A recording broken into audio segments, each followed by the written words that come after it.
What's up, guys? Back in the garage. Gonna do a couple how-to videos, I guess you could say, but this one today is gonna be on how to tell if your dirt bike cylinder head is good or not. Obviously there's leak down tests you can do. That gives you kind of a more accurate in terms of how bad it is, but a way to do it if you've actually got the head off is what I'm going to show you here shortly, and then what to do based on the results that you get. So this head is off a 2008 Yamaha YZ250F, 5 valve. You got the 3 valves on the intake, 2 on the exhaust.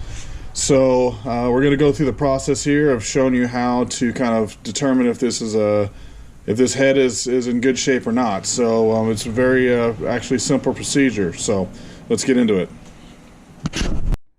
All right, guys. So here's the test. So what you want to get is use any thin viscous fluid. I always prefer to use suspension clean from Maxima, but you could use even gas if you wanted to, if you can get it in there. The reason I just use suspension clean is because you can get the little red nozzle down into the port here. So what you do is you just spray some of the suspension clean down on top of the valve. Maybe hold it down for 2-3 seconds so you get enough of it in there. And then what you want to do is bring the head out and lift it up so that the valve is flat to the ground. And then what happens is you just let it sit here for, I don't know, 10-15 seconds or so.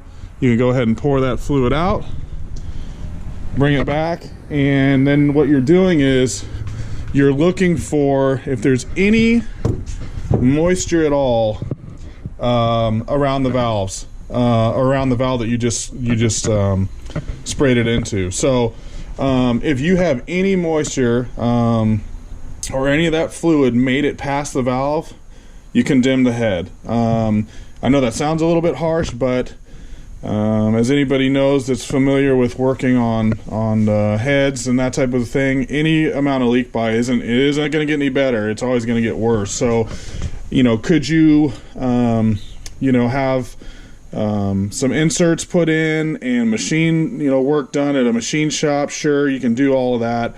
Buy new valves.